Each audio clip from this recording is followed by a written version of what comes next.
live from the Plymouth Canton Educational Park. You're listening to Newsfile at 5:30 on 88.1 The Park.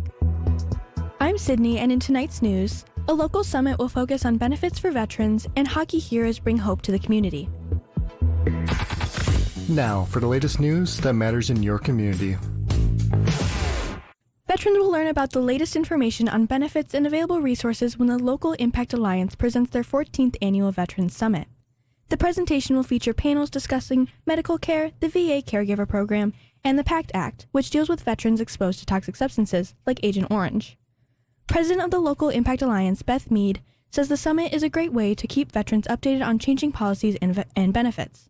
As our veterans age, their needs change.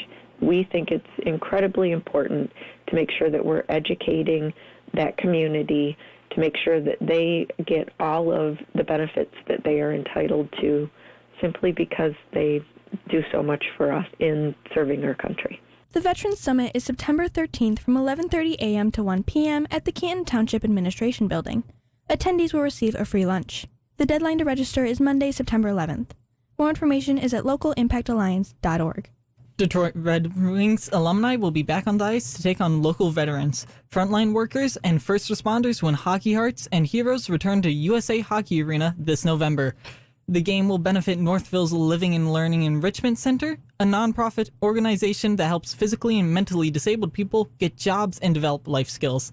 Hockey Hearts and Heroes coordinator Jim Harb says the game will help the Living and Learning Enrichment Center make a difference for their clients. Our organization offers enrichment and vocational programs for our members.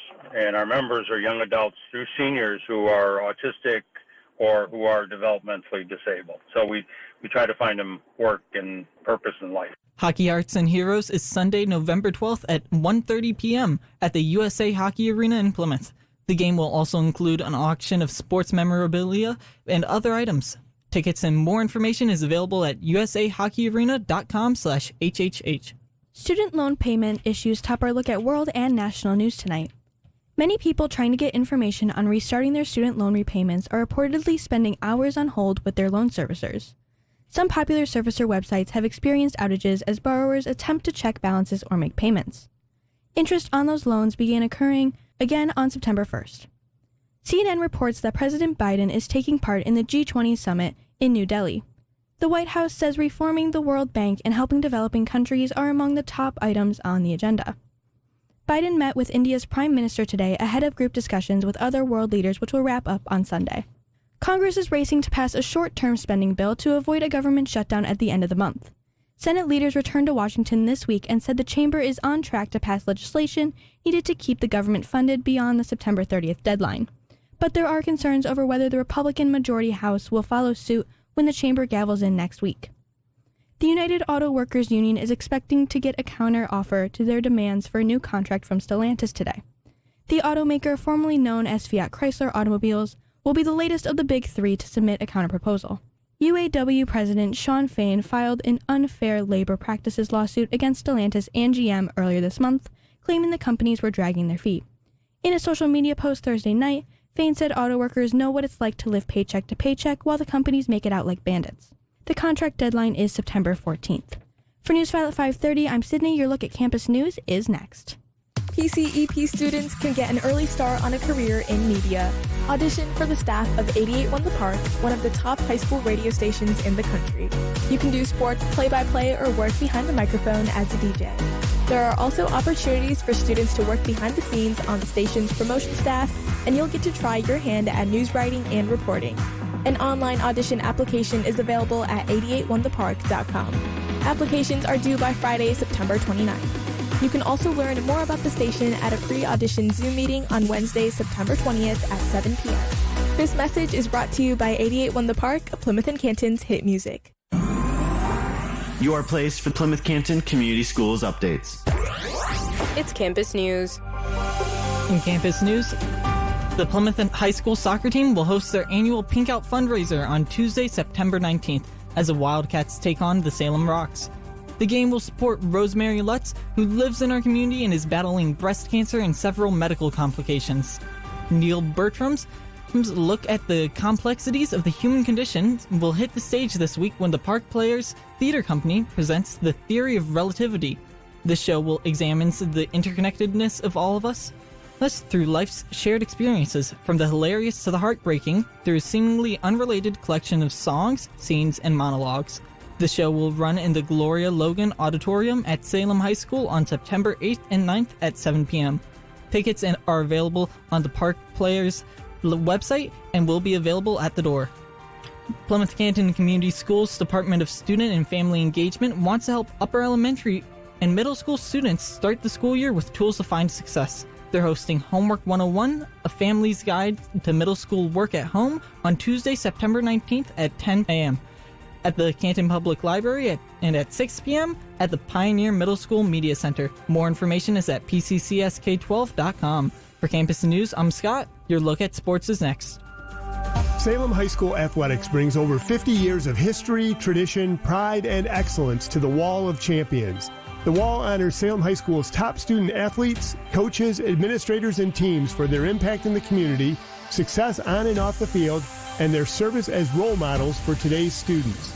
The Salem Athletic Department is accepting nominations for the Wall of Champions 8th class through Sunday, October 15th. The inductees will be honored in 2024 at a Salem basketball game and awards dinner. More information is at salemathletics.com. Football, baseball, basketball, hockey.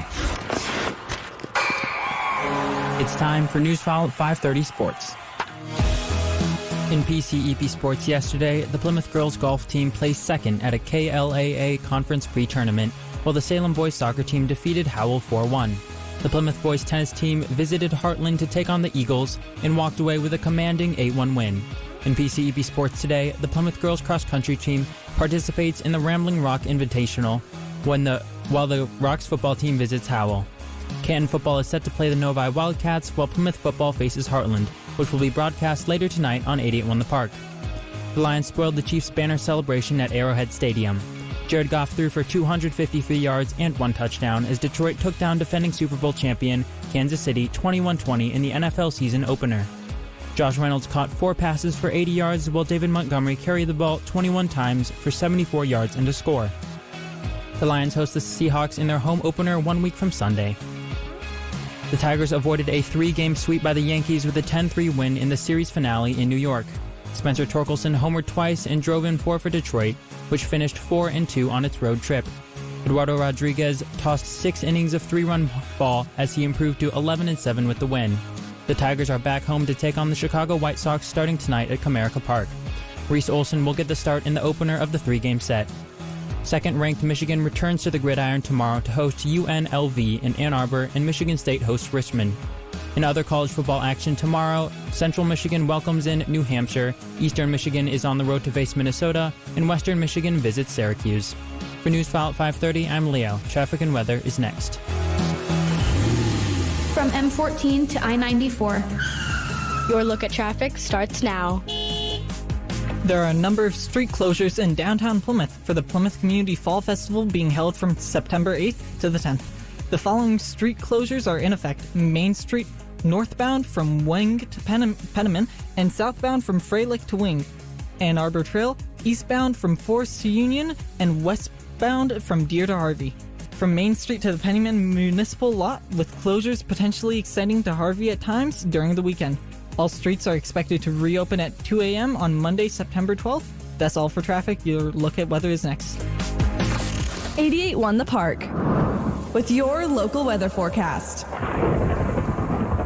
Look for mostly cloudy skies with an overnight low of 59. Tomorrow will be mostly sunny with a high of 72. Currently in Plymouth Canton, it's 66 under cloudy skies. On your source for the best local news, 88.1 The Park. For Scott and Leo, I'm Sydney. Stick around, more of Plymouth and Canton's hit music is next, followed by Countdown to Kickoff at 6:40.